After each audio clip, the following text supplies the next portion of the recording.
Shalom, selamat pagi Bapak Ibu Saudara, saudara yang dikasihi Tuhan. Kita berjumpa lagi secara virtual di saat teduh pada saat ini, pada hari Rabu 29 September 2021.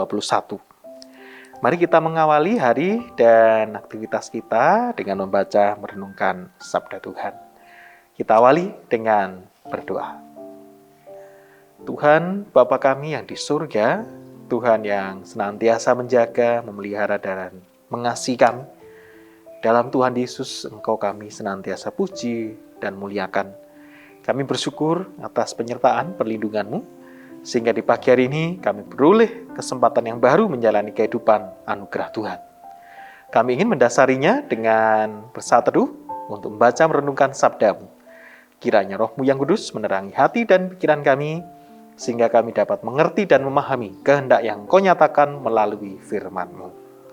Kami sadar banyak salah dan dosa kami di hadapan Tuhan, dan oleh karena itulah kami juga senantiasa mohon pengampunan-Mu. Di dalam nama Tuhan Yesus Kristus kami berdoa. Amin. Bapak Ibu Saudara, bacaan leksionari pada hari ini diambil dari Matius 18 ayat 6 sampai ayat 9. Demikian firman-Nya. Tetapi barang siapa menyesatkan salah satu dari anak-anak kecil ini yang percaya kepadaku, lebih baik baginya jika sebuah batu kilangan diikatkan pada lehernya, lalu ia ditenggelamkan ke dalam laut.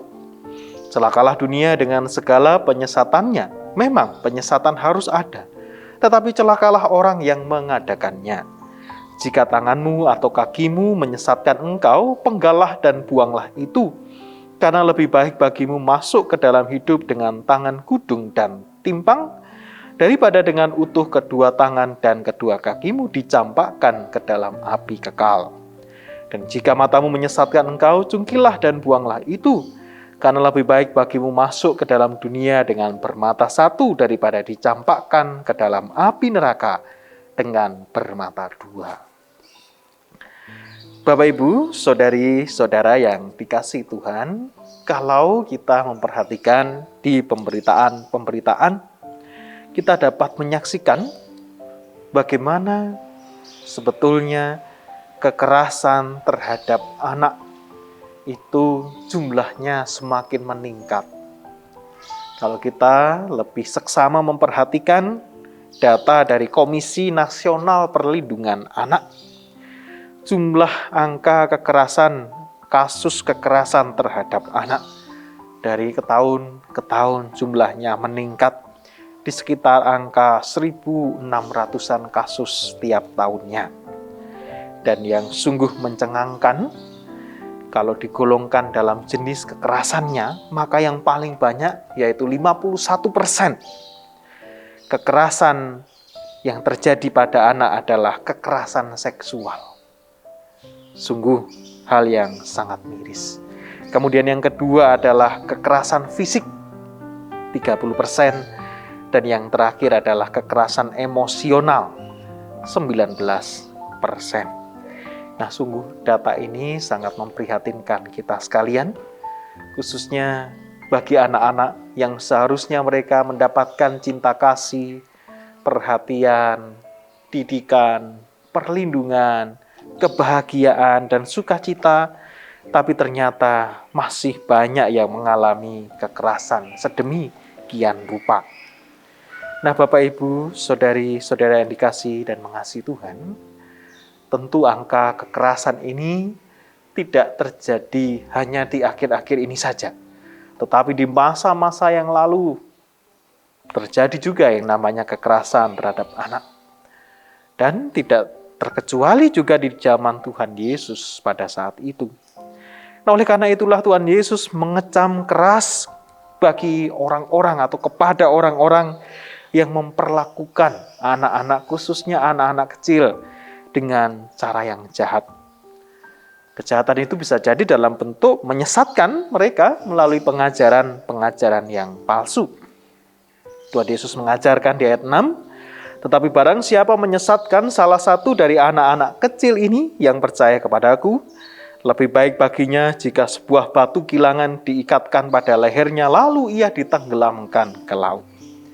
Nah, kata menyesatkan ini dari bahasa Yunani skandaliso, yang berarti menjerat, membuat tersandung, menyebabkan orang meninggalkan jalan yang benar. Nah, disinilah Tuhan Yesus sangat serius memperhatikan kehidupan anak-anak dan juga memperhatikan kehidupan iman mereka. Sehingga bagi orang-orang yang berbuat jahat pada anak-anak, yang menyesatkan anak-anak, maka penghukumanlah yang pantas baginya.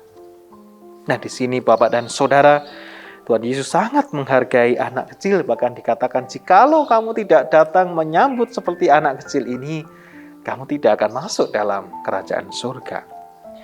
Nah, Bapak, Ibu, saudari-saudara yang dikasihi Tuhan, oleh karena itulah kita belajar dari firman ini, bahwa di masa sekarang ini masih banyak orang-orang tua atau para orang tua yang di dalam mendidik anak-anaknya mungkin dipengaruhi oleh berbagai rupa hal yang negatif di dunia ini. Ada yang suka membanding-bandingkan anaknya dengan anak yang lain, kurang menghargai apa yang anak capai, atau mungkin hanya melihat kesalahan-kesalahan anak tanpa dengan serius memberikan apresiasi pujian terhadap capaian-capaiannya. Atau mungkin bahkan anak-anak karena dianggap masih kecil, ya tidak perlu berbicara, tidak perlu menyatakan pendapatnya, harus manut saja pada orang tua. Nah, Bapak Ibu Saudara, perlakuan-perlakuan demikian berdampak sangat besar bagi anak-anak kita. Terlebih jikalau ada kekerasan di sana. Baik tadi kekerasan seksual, kekerasan fisik, kekerasan emosional. Itu akan membekas dengan begitu erat pada diri anak-anak. Nah, oleh karena itulah Bapak Ibu Saudara, tugas kita sebagai orang-orang percaya, biarlah apa yang menjadi pengajaran Tuhan Yesus yang sangat menghargai, memperhatikan, mengasihi, dan melindungi anak-anak ini, sungguh kita lakukan dalam kehidupan keseharian kita. Mengajarkan kita untuk mengasihi anak-anak seperti Tuhan Yesus juga mengasihi mereka. Dan kiranya pula anak-anak yang tumbuh dan berkembang di lingkungan keluarga-keluarga orang percaya dapat tumbuh dengan bahagia, dengan damai sejahtera, dengan sikap hidup yang positif, dan mereka semakin mengenal Tuhan. Tuhan memberkati. Amin. Mari Bapak Ibu Saudara, kita satu hati, kita berdoa. Tuhan Bapa Surgawi, kami bersyukur atas sapaan sabda-Mu mengajarkan kepada kami untuk terus menghargai anak-anak, mendidik mereka, mengasihi, melindunginya, sehingga anak-anak tumbuh semakin setia kepada-Mu dan tumbuh menjadi pribadi-pribadi yang baik, yang positif, dan menjadi berkat bagi lingkungannya. Bapa, kami ingin menyerahkan kehidupan yang kami jalani pada hari ini, baik dalam keluarga kami, pekerjaan kami, lingkungan, pelayanan kami. Kiranya Tuhan pimpin, Tuhan sertai, berikanlah kami kekuatan dan kesehatan. Dan kiranya berkat serta sukacita daripada-Mu mencukupkan kebutuhan keluarga kami, dan damai sejahtera Tuhan senantiasa mengiringi kehidupan kami sekalian. Bapa Surgawi, demikian pula kami juga mengingat dan terus mendoakan bagi saudara-saudara kami yang sedang sakit maupun juga dalam pergumulan kehidupan. Kiranya Tuhan hadir, memulihkan, menolongnya, sehingga kehidupannya juga senantiasa mengandalkan Tuhan sebagai sang sumber kehidupan dan pertolongan. Kami juga mohon padamu kiranya pandemi COVID dapat segera berlalu dan kehidupan kami bisa berangsur-angsur pulih seperti sedia kala. Bapa Surgawi, inilah syukur dan permohonan kami, seutuhnya kami serahkan di dalam nama Tuhan Yesus Kristus. Amin. Demikianlah Bapak Ibu Saudara, sejenak saat teduh di pagi hari ini. Semoga sehat selalu. Selamat beraktivitas, Tuhan memberkati. Shalom.